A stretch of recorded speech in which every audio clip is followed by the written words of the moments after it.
All right, everybody, it's the Jere Metcalf podcast where top real estate agents tell how they do it. And today we have the infamous Chris Kwon from Irvine, California with us. And we are so excited to have you, Chris. Thanks for being on the show.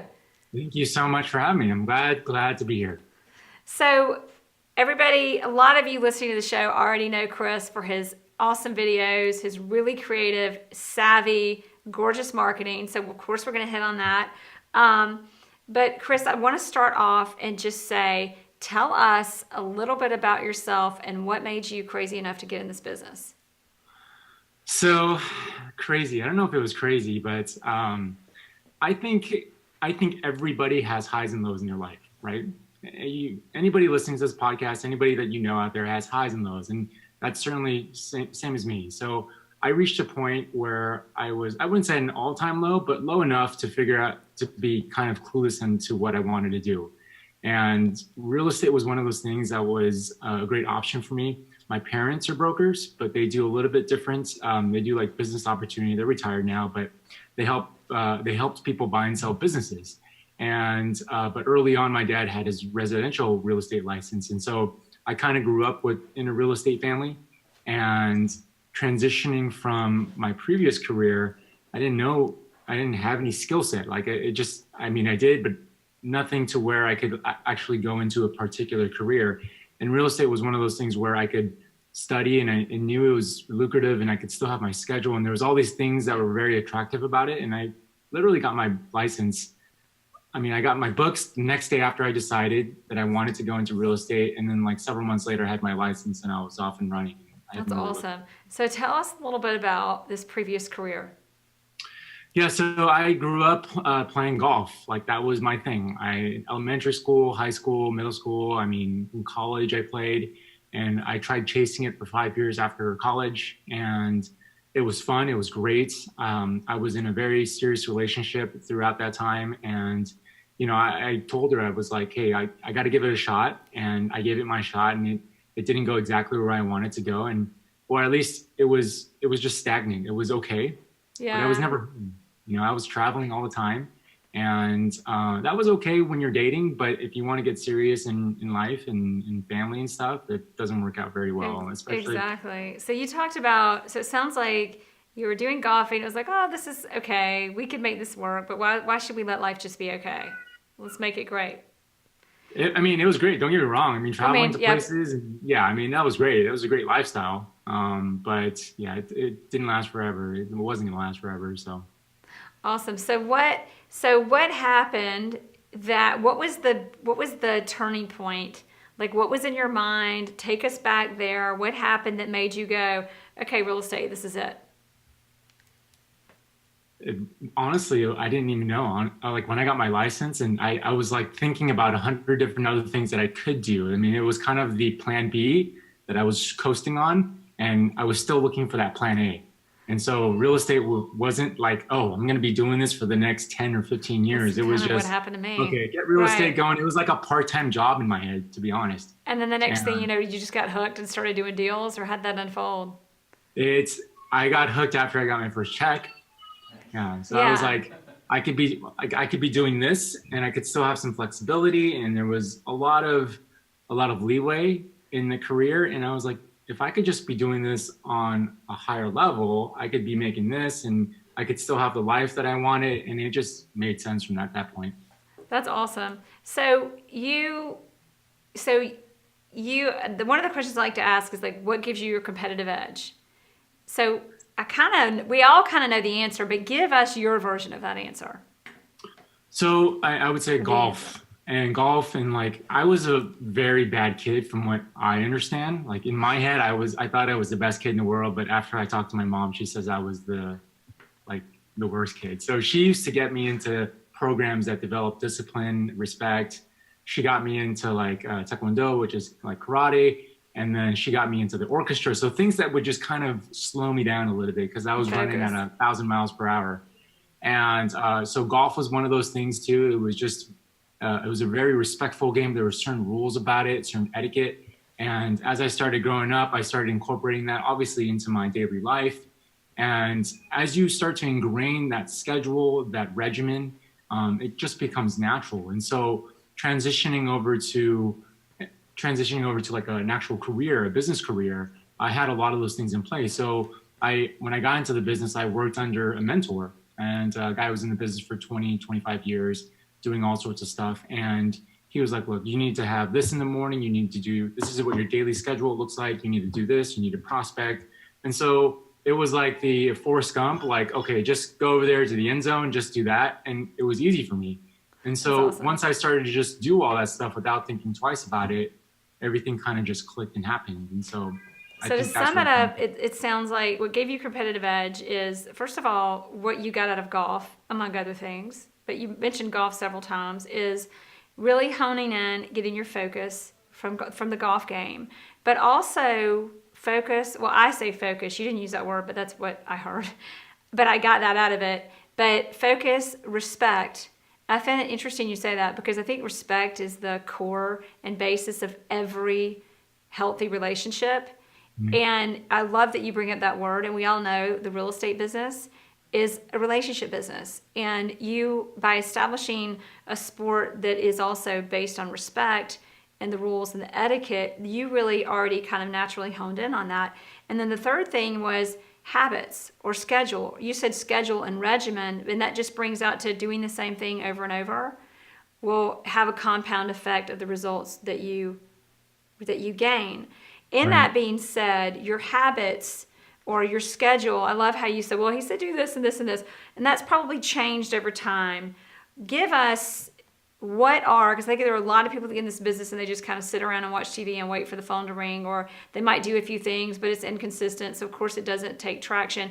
What do you do every day that is kind of your 20% that makes your 80%, or probably your 10% of activity that makes your 99% of production? Well, I try to do what I preach. So let's say I'm working with a buyer, and I'm trying to narrow down exactly what they're looking for. They've got 100 different things on their list. Mm-hmm. I try to narrow down that list as much as possible, and I say these are the most things that are important to you, and we figure that out. And so I kind of do that with my own business and figure out, okay, what are the money generating revenue things that I could do every single day that I know if I do these every day, I'm going to be fine in like a month or 2 or 3 months from now. So I know that I have to make my calls, and I would say I'm not that person who wakes up at like 6 o'clock and then at 8 o'clock I'm on the phones from like 8 to 10, and then from 10 to 11 I'm doing this. I don't have that. Like, life doesn't work like that for me. So I've got to work around my kid's schedule, I've got to work around my schedule, and then figure out how I can plug a lot of those things in from there and make it work. And so this year, one of my goals is to just really maximize opportunities that I have, even if they're just one opportunity. And so, if I have one listing, let's say I've only have one listing in my entire inventory, what are the 1,000 things that I can do in order to maximize that potential in order to give me more opportunities? And so that's what I'm focusing on, a little bit more quality as over quantity, for at least this year. I love how you said that, because when you say that, I think there's Fabian Fredrickson she's a well-known business coach, and she's helped my business a lot. But she talks about, success, the biggest opportunities. Everybody's looking out here to do these crazy different wild things for opportunity, but success is usually like right here. Like, it's usually right in front of you. Like that one, it might just be one listing, but unless you harness that listing and find the 1,000 opportunities in it, because that listing's there for you to deliver and give you opportunity, versus trying to go out and find like the $5 million listing or the 20, not that we don't also generate those, but the listing that you want. If you harness and deliver the listing that you have the way you're going to deliver on that listing of your future, that's how you bring it to you. I mean, would you say that's been accurate in your career? Absolutely. There was a deal I did last year. Last year, in 2008, I was running full pace, in not just in business, but everything. I was always kind of 2 steps ahead, which I thought was a good thing. And I remember doing this one deal with this agent, very nice agent, buyer's agent, and he was so meticulous. I mean, I don't know if he was in your age or not, but he was just very meticulous in everything that he did in his communication. And I remember looking at that just kind of at a standstill going, wow, that's important. Like, why am I so far ahead from where I need to be and not Right. staying present? And that's something that you learn when you're playing golf too, is when you're actually too far ahead in your game and you're not thinking about what's going on in front of you, you actually lose sight of what's happening. So that was a nice refresher from last year. That's an awesome perspective that you said. And I want to pull some more examples out of you, and I'll elaborate for all of us to elaborate on our own experiences as we listen to this. I've said this in a recent interview, but I remember riding horses. I used to be a horseback rider and trained and all of that good stuff, the way you were a golfer. And I can remember that my best rides were when I was, especially jumpers where you want to be the fastest, but you have to be precise and accurate. But when you don't focus on even winning, you just focus on the right now and being the best and the details of now. And that's when you look up and everybody's like in awe. But you're like, oh, I was just doing my thing. I was just doing a good job. Back to what you said. So what are some other, I would love if you've got any stories or examples. I mean, that's already a great one of where you've taken kind of some key principles and concepts of what you applied to your golf game and transition them into your residential real estate game. Yeah, I mean, so you know, after every single round, you're analyzing kind of what happened. Like when I played golf, it was like, what did I do that day that made me either successful or was the reason why I didn't have that great of a day? And a lot of times, what I figured out was, sometimes when you're playing well, you get into the zone, and whatever that zone is, everybody has a different, I guess, definition of that. Right. But if I were to define it, it was just making everything super simple. Like there was no thought. It was just, you were just kind of on autopilot. You weren't thinking about 1,000 things. Like your mind was just at ease. And so in business, I've had people like mentors and people tell me things. And there was one last year. I remember when I was doing my goals for 2018, I was thinking about what can I add to my business to get me more revenue, more clients, more branding, more. And he said, why instead of having more, why don't you start to cut out? And it didn't make sense to me at first. Like, cut out what? Like, I want to add. I want to go in this direction. And he was like, no, You and you I need to think alike. Yeah. yeah, you need to cut out negativity. You need to cut out the wrong people in your life. You need to cut out things that are just sucking up your time. And that was great. That stuck with me all year. I'm telling you this, a year from now, from when I actually heard that. And so Right. just simplifying everything, and just making it super simple and just stretching out your 24 hours or the 15 hours that you're actually awake and trying to make it, 30 hours or whatever, just slowing everything Well, down. when you can cut things out, it's amazing, including negativity and bad people and other things. It's amazing the productivity. It goes back to focusing on your what's the 10% that generates 80% spent and get 100% of your time working, focused on things like back to what you said that generate activity, including cutting out negativity, cutting out negative people, cutting out people that aren't aligning with your vision.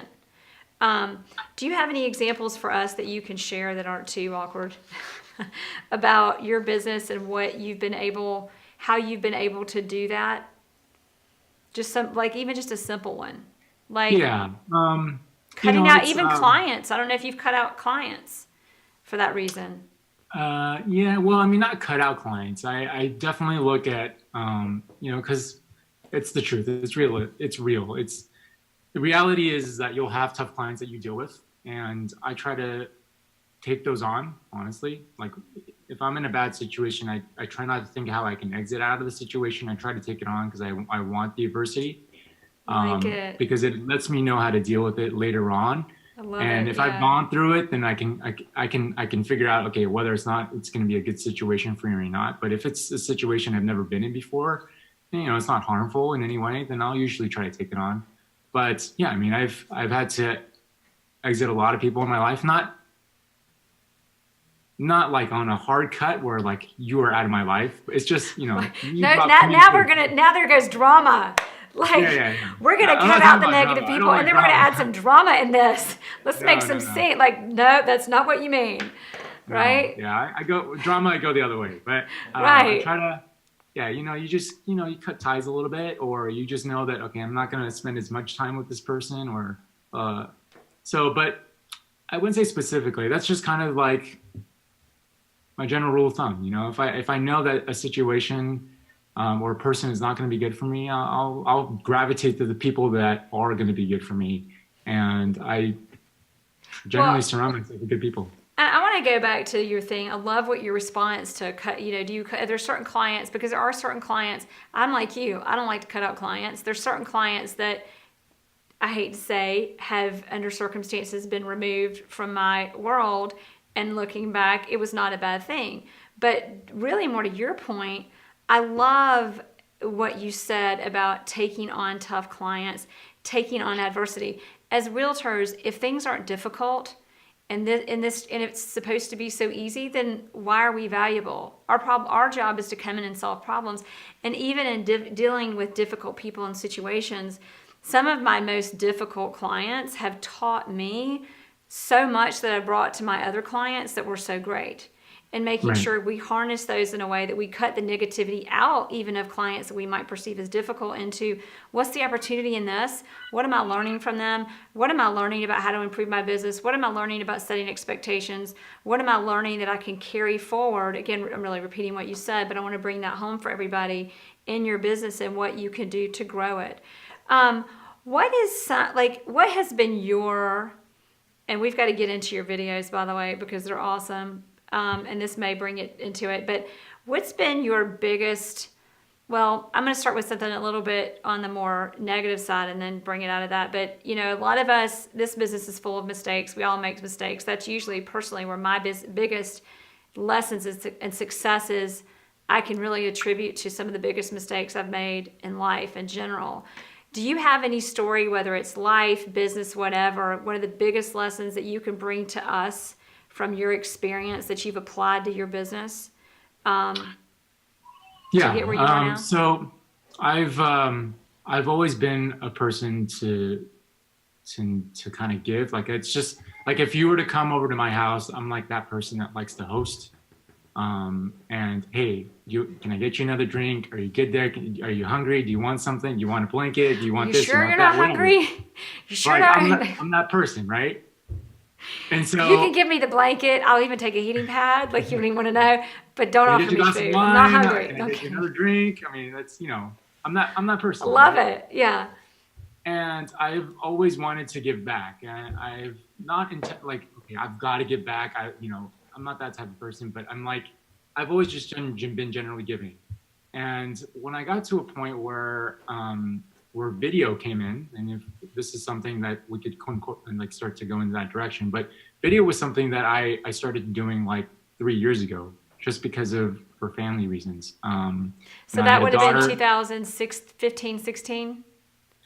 Yeah, so like 2015, 2016. I mean, I was doing video and real estate a couple of years before that, but I had somebody else doing it for me. And so just paid them, they did it for me, and I marketed that. But I started making my own videos because I had my first daughter came 3 years ago, and it was just a way for me to document her life and everything, all of her firsts and stuff. And I started just creating family vlogs, and they were terrible, but they were, if I look back at them now, they have a sentimental thing to me. So like, that's what I started doing. And then I started to realize that I got real curious about it. Like, how do you do this? How do you do that? How come I can't do this? And I started buying equipment, and I started just going absolutely nuts on video.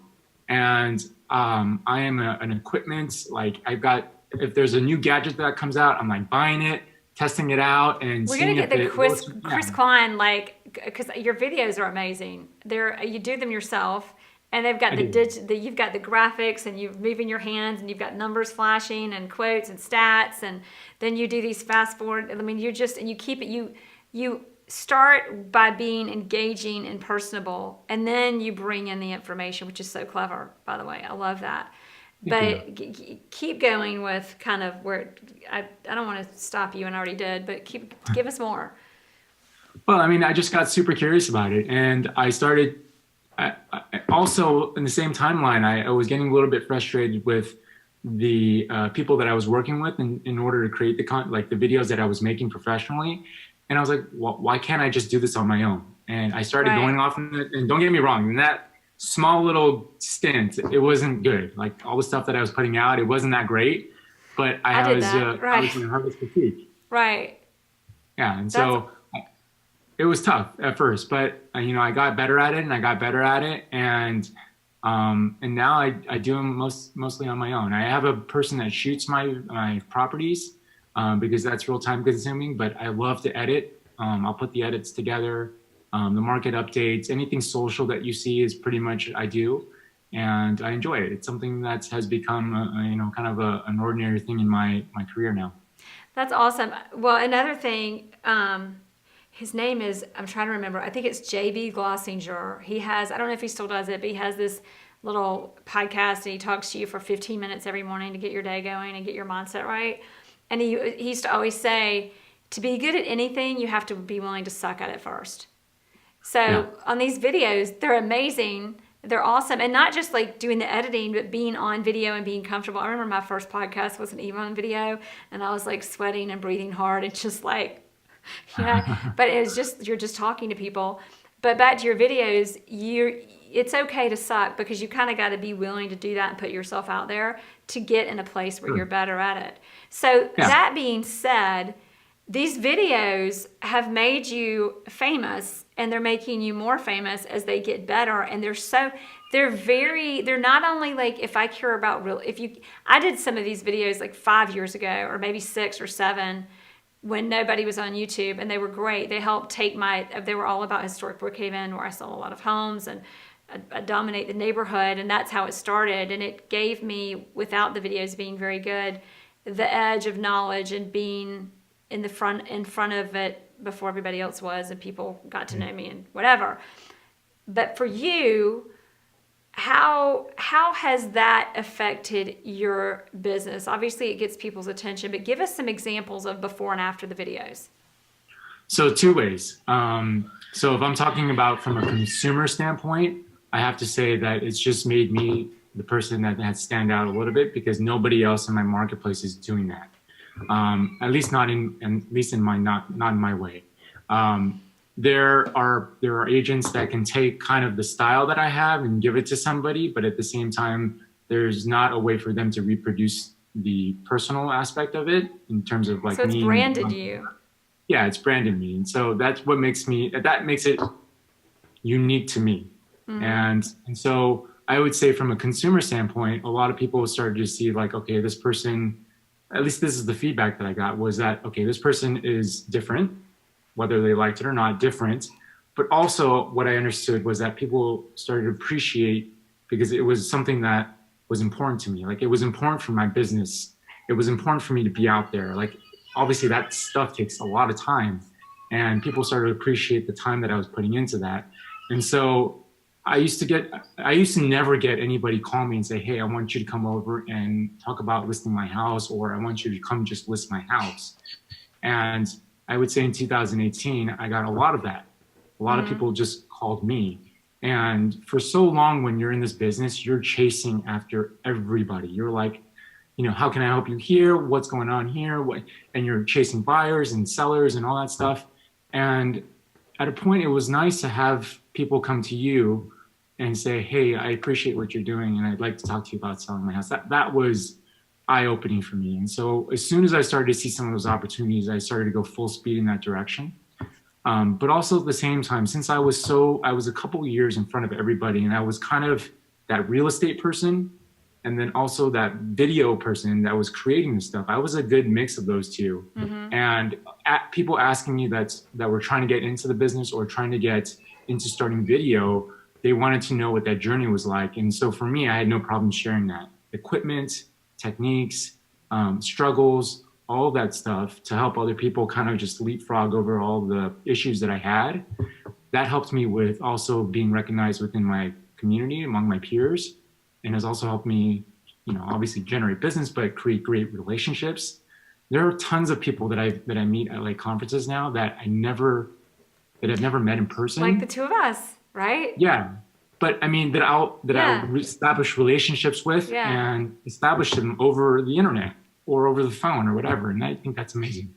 Well, I love that because a few things too, I want to add to that is that, well, I've got so much to say, so I'm taking notes. So going back, you talked about, you started doing these videos and all of a sudden you were doing videos that were, you know, the mind frame of a lot of us coming into this business and the way we're trained in this business, unfortunately, is to get business, you have to go after it. Now, don't get me wrong. I love going after business. I love going after things, but there's a way to do it.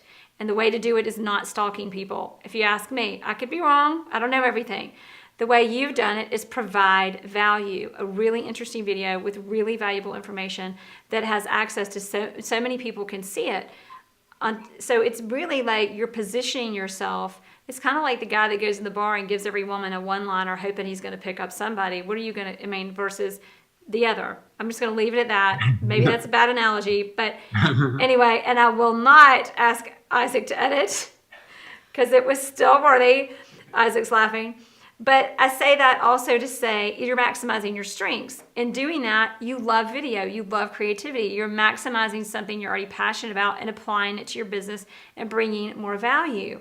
And in that value that you're bringing, I discovered in doing the same thing. I do it in other ways now, social media, these podcast interviews are huge for that, is you're preparing yourself while you're providing value. I remember Historic Brookhaven, I still do updates, but when I was doing the videos, which we're going to have to talk later, I'm going to have to get back on it, because I stopped doing them because I was like, those are so cheesy and they'll look so bad, and there's like nothing cute, and that brand is terrible, but your brand and the way you do it's awesome. So going into saying that, you show up for a listing presentation, it's all here. For me, I was honed in on a neighborhood. So it was easy for people to think of me and refer me the way it has been for you. And I show up and I know the stats and the numbers so well because I've created a video on it. Like I didn't even it was like I just show up and I can just have a conversation and I'm hired if I'm not already hired before I get there. And I would say you probably got the same benefit. Yeah, I mean, you know, being in the business, I would say just 7 years. I'm not brand new. I'm not like, I wouldn't say I'm a veteran. I'm just kind of, I feel like I'm just getting my feet wet, to be honest. Way too humble, Chris, but that's all right. No, go ahead. I mean, there's just so much, there's so much competition out there. I mean, there's so many options out there, and, you know, to be chosen amongst all of that, it's just an honor. But, you know, you as a business owner, you have to put yourself out there. And I feel like I need to do that in order to be successful at what I want to do. But at the same time, you also have to find a way that you have to enjoy it. And so, you know, there's some people that just don't enjoy being out there, or don't want, because honestly, like with promotion, you have to deal with all the negative stuff that comes your way too. Yes, so true. There's a right way to promote yourself. There's a wrong way to promote yourself. And if you promote yourself in the wrong way, you have to take the backlash.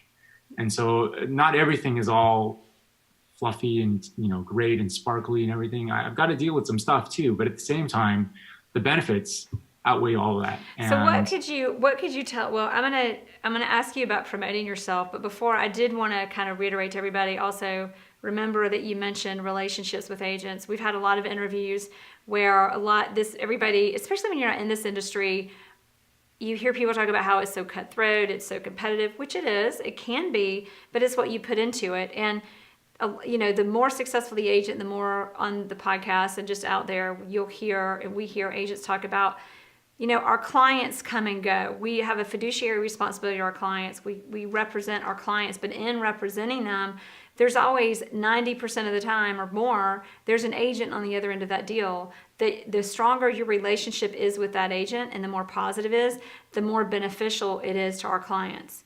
The clients do come and go. The top brokers in our business, they don't. So our relationships with them are just as important.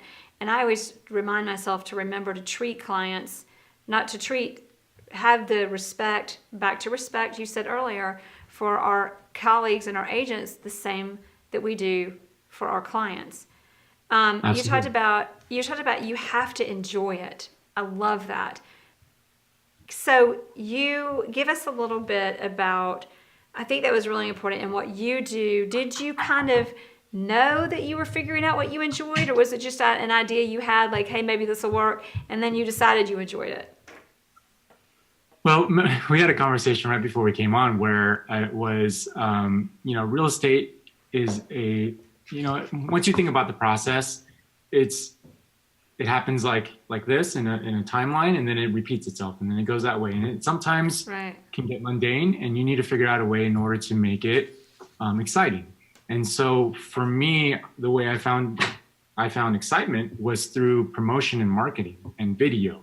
And as soon as I started to figure that out, I got excited about something. And once you're excited about something, it's a lot different than just going through the regular old habits and just the mundane. Well, and you're creative and smart, and you're applying that in who you are and branding yourself, and you're going even bigger places with it and better places with it. You made a comment earlier about there is a right way to promote yourself and a wrong way. What could you tell us about the difference, and maybe a couple of tips or lessons or examples? Yeah, so when I started to get some traction with video, I was creating stuff that was unique to me, stuff that I enjoyed, that was my personality. And I was all about that. I was like, it's original, it's me, it's unique. I'm just gonna go with this. And if people love it, they love it. For the people that don't, they're not, right? But then I started to figure out like where I want my goals to go. And obviously everybody wants to go in that, well, I wouldn't say everybody, but everybody wants to go in that luxury, right? Go in the higher price points. And a lot of people aspire to that. A lot of people aspire to that. But you also, your video and your branding needs to relate to the people that you're going after or that you want to serve. And so I started to think about that in different ways. And I started to get some feedback from agents who were in different price points. And, you listen to that and you're like, okay, great. And then you turn the other way. But some of it stuck. And I started to understand like, okay, well, maybe I need to change the way I do things a little bit in order to reach the people, or at least speak to the people that I want to go after. And I think your branding needs to communicate that, whatever that is. Yeah, it's easy to focus on ourselves and what we want and what we're about, but that's not what we're here for. We're here for the client. Like, we need to enjoy it. We need to understand ourselves. We need to be our best selves. But in doing that, what's the client experience? Who does this need to appeal to? Always focus on everything. Start with you start with the client experience or client perception first as you apply these strings. Right. So tell us, I want to start kind of wrapping this up with our three. I always have my three fun final questions. The first one is what have you found is the most, which I've already got some ideas for you again. I can just imagine guests are like, really, Jere, did you ask him that? Like, he does videos. We already know the answer. But we just want to make sure. What have you found your most powerful tool in being a successful real estate agent? And that's not your cell phone. Video might be an example, or you may have something specific about video or a CRM or whatever, or the habits that you have every day or whatever that might be. So yeah, I mean, I wouldn't say it's video. I think the video is the vehicle, but I think the driving force would be just figure out what my strengths are, and my strengths are like I could say some people could say, oh, he has a lot of strength in video. That could be it. But for me, it's more of that giving attitude. And when I started to give back to people or give to people, it was just easy for me to see a lot of benefit come from that. And I don't do it because of that. I don't understand the equation and then know that that's the answer and that's the way to get there. It's just that I do that in that way, and it just produces those results for me. It's almost decisions on a gut level. Well, yeah. You mentioned when you give, I give a workshop to agents. I'm working on a workshop that I'm going to give to everybody that listens to this show. But in doing that, I was giving all my secrets to why I was successful, and I was like, why am I doing this? Like, am I crazy? Like, I'm telling everybody how I did it, and it just poured back. And it sounds like I didn't do it for that, but that was the end result anyway. It's like what I put out there literally came pouring back to me, despite that it seemed so counterintuitive to me at the time. It just was a calling in my gut and who I was, and I did it. Is that kind of the same way you do things? That I actually giving everybody your tool, yeah. Well, I looked at it from a larger perspective, and so that stage that you were just in was for me stage one. And if I look at it as a progression of like multiple stages, understanding, okay, in stage one, you understand like, okay, trying to give back and things will actually happen and benefit you in the long run. But also for me, the next development for me was, all right, what happens after that? Now that all my secrets are out, where does that actually put me? Does that put me out of business? Or does that put me in a situation where I need to figure out how to get to the next stage? And so for me, I started to understand like, okay, as long as I start to give back, everybody will start to, not everybody, but there are certain people that incorporate that, and you'll start to see that. And then all of a sudden, great, I need to start to evolve a little bit. And how do I get to that next stage? And so for me, that kind of pushed me in the right direction. I would say last year, I'm big in the Tom Ferry organization. Not so much that I have a big name in there, but I'm all in that coaching ecosystem. And so last year I had an opportunity to speak about video to a lot of agents, and I gave a lot huge. I mean, it was, yeah, I didn't know what it was going to be. It was just me getting along, like trying to get with like 20 or 30 other agents. It came out to be like 300 or 350, and then I had to speak at like a conference of his. So it was a little unexpected. That was something that I wasn't expecting at all. But a lot of people took what I had and started to do it throughout the 2018. And I started to look at it and go, wow, a lot of people are doing some amazing stuff. But that also got me to push me in the direction of going, okay, what do I need to do in order to be one step ahead of that, or two steps ahead of that? Exactly. Yeah. That's so awesome. That's been fun. Well, that's what it does. That's exactly what it does. From it gave me opportunities, but it also makes you go, okay, wait, you're kind of teaching yourself when you're teaching others, what the best teachers learning when they teach. But you remind me of a book, which leads me to my next question. But I'm going to ask you this first. Have you ever heard of the book, The Code of an Extraordinary Mind? No. You would love it. It's written by Vishen Lakhiani, but it talks about stages of consciousness. And it's a great kind of like self-help. It's also a great business book. He's a businessman, and a lot of business people read it, but it talks about like, there's the first stage of consciousness, and it's like 12, I forget the steps, but it's 12 steps. And the first stage is that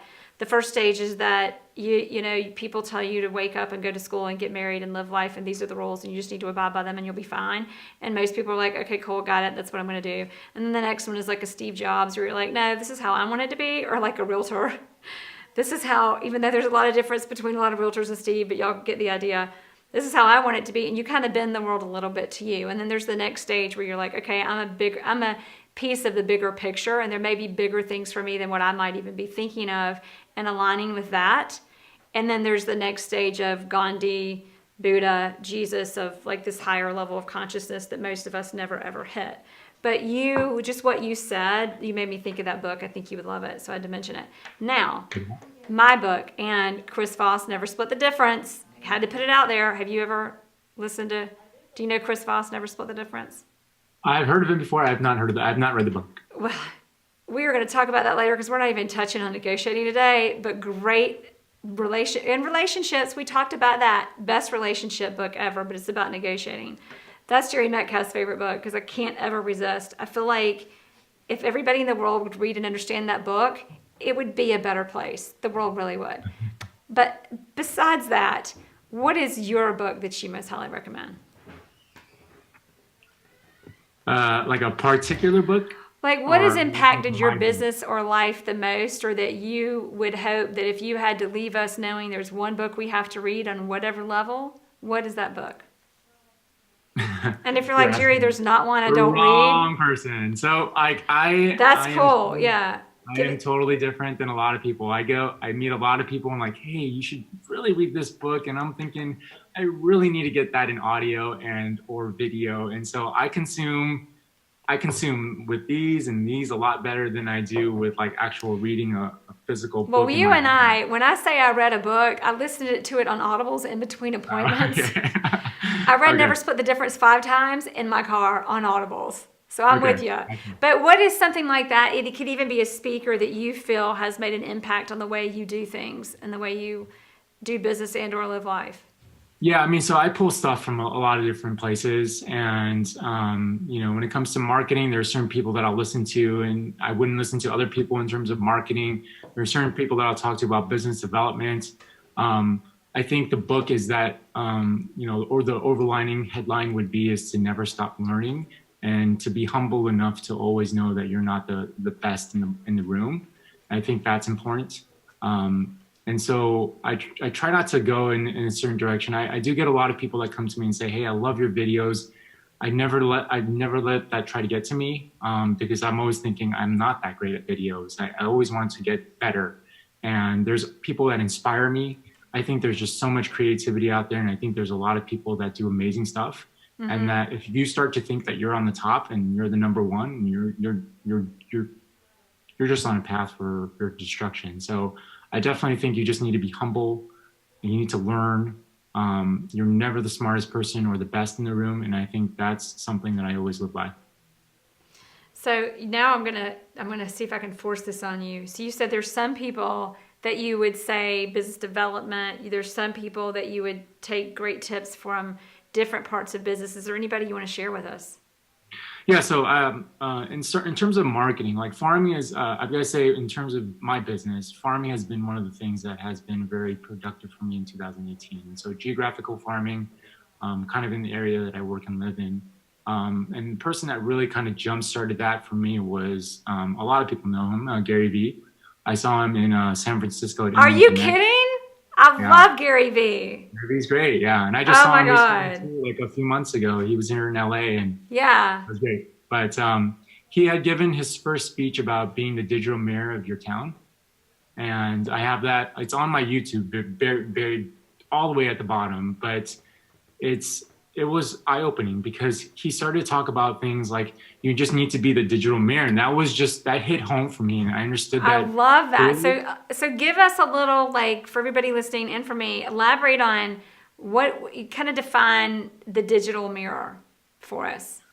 Well, for me, I'm a techie kind of person. I like social media. I love technology and all that good stuff. And then, being the mayor of your town is somebody, you're responsible for things that happen in your city. And so for what I was trying to figure out, like if I wanted to do geographical farming or not, that was like, boom, that was perfect for me. Because then I was starting video. I was big into social media, and I was like, I have the tools in front of me. I just need to go out and do it. And, I have some good friends here, good agents that I know, and they were really focused on being everywhere. Exactly. And I think being everywhere is key in order to develop at least that geographical farm. And so when people started to come into my open houses and say, "Man, you're everywhere," that was a home run for me. And I want to be everywhere. And so whether they use me or not, at least be out there and be an option for people. So you've got a YouTube video on your YouTube page of the Gary Vee digital mirror, or what is it? The YouTube video that you've got? Yeah, I recorded it from my phone. It's super like, the quality is not that great, but the message is there. And he talks about how you can be a digital mayor of the town and why you should be. And, it talks about all the different nuances of why that's important. And so check that out. I think he maybe given that speech a couple of times in a couple of different areas, but that was, I love Gary Vee. So I read all three. He's written 3 or 4, but I've read at least 3 of his books on Audibles. His books are great. Yeah. On Audibles. Did you listen on Audibles? Yeah. Because he's reading it and then he ad-libs. He's like, well, guys, I just want you to know, like, what I really meant by that was, and he'll just go off and then I'll get back to reading. And I love that guy. And it's great that awesome. he actually does the Audible, right? He's the one. Yeah, it's him. It's him reading it, and he's ad-libbing his own book. Like, I just got to add one thing to this, or like at the time that I wrote this is what's going on, and this. I mean, it's so much fun. And then he has this thing about how we ruined email with marketing, and we're going to ruin social media. Fortunately, that prediction hasn't come true yet. I don't think it has, but you disagree or? Well, I mean, there's if you look back at just him specifically, he thought Snapchat was going to blow up, and it didn't, right? Or at least it hasn't yet, right? Yeah. So, and he didn't know that Instagram Stories was going to come out. He didn't know that YouTube was going to come out with stories, or Facebook was going to come out with stories. So, I guess he didn't see the evolution of some of the other platforms. But I wouldn't say he's 100% right on everything, but he is right on a lot of stuff. At least eye-opening enough. He's got great perspective. Yeah. He does. He really does. No, I love listening to him. I love have you seen his Motivation Monday? Everybody listen to his Motivation Monday. Just leave it at that. Fuck you, Monday. I can resist. This is not the radio, it's a podcast, so we can do that. Yeah. Anyway, and then the last thing I want to ask you is if there's one thing that we can take away from this interview, tell us what would that be? So again, going back to him, right? He talks a lot about work-life balance. And if you actually take that concept and apply it to whatever life you have and problems and, good things that are happening, I think the balance is important to have. So if you can find balance in your schedule, like even in the most minute things, like if it's your morning schedule in terms of just waking up, like, do you make the bed? Do you not make the bed? When do you brush your teeth? When do you take a shower? How do you get dressed? I think when you can make it as just as small as that and then amplify that over the course of like your day, you'll start to understand what balance really is and finding that equilibrium. Because once your equilibrium is all knocked off, that's when things start to get real chaotic. At least that's how it works for me. And so, if I have a really tough day, I'll go and spend 2 hours making video because that's something that I enjoy. And it could be like 2 hours that I could be sleeping, but it's something that I enjoy. And at least I can go to bed feeling like I've accomplished something, or at least I'm actually at that flat line, which is where I want to be. So I don't want to get too high. I don't want to get too low. Just want to be somewhere in the middle. That's awesome. That's a great lesson and a great analogy, because I think excellence is, people always think I have to work hard. And there's what is that? The bell curve of diminishing return with effort. Like there's this paradigm that the harder I try, the better I'm going to do. And then there comes a point where that goes down. Have you read the book, The Subtle Art of Not Giving a Fuck? That book I have, yes, I have read. Have you read his blog? What is his name, by the way? I don't have it here. I have it though. Is it Mark Manson, or what's his name, Isaac? Do you know? Looking it up. So he'll look it up. So he's got a blog about, is it the Navy SEALs, where they drop you in water? Have you read that blog? Mark Right. Manson. Yeah. Mark Manson? Mark Manson? Okay. Yeah. Oh my gosh. Like that. Have you read it though? The blog about the Navy SEALs? And I haven't read the blog, but I've read the book. And I think there's a story in there. I haven't read it in a couple of years, but I remember That's awesome. it's in you can't miss it. It's that orange and with black Oh, yeah. lettering in front. Oh, I mean, yeah. you the can't book's miss it. awesome. I've got it in my house. I don't have many printed books, but I have I have that one. Never Split the Difference. I keep giving that one away. So I keep having to order another one. When people walk in, I'm like, take this with you. Just take it with you. Read it 5 times like I did. But he's got one of his blogs I've read talks about in the Navy SEALs, they bind these guys and tie them up and drop them in a 9-foot pool of water. And the key, and it's to your lesson and your point, the key to survival instinct and nature is to try harder to get out. But there's the diminishing return with effort, especially as it applies to that. And the guys that survive it are the ones that just get centered, go all the way down, and use what they've got, which is gravity, use what's going against them in their favor, and they hit the bottom and come up and breathe. And they just, for 5 minutes, they just do that until the time's up, because there's nothing else that you can do to get through. So Right. It makes me think of that example. But everybody listening to this, we're not going to edit all this out because I think it's cool that everybody knows about the book and listens. But that last thing that you said about life, I mean, like, what a great finishing point. That was awesome statement about business and great lesson for all of us. Chris, thank you for your time and for sharing all of this with us.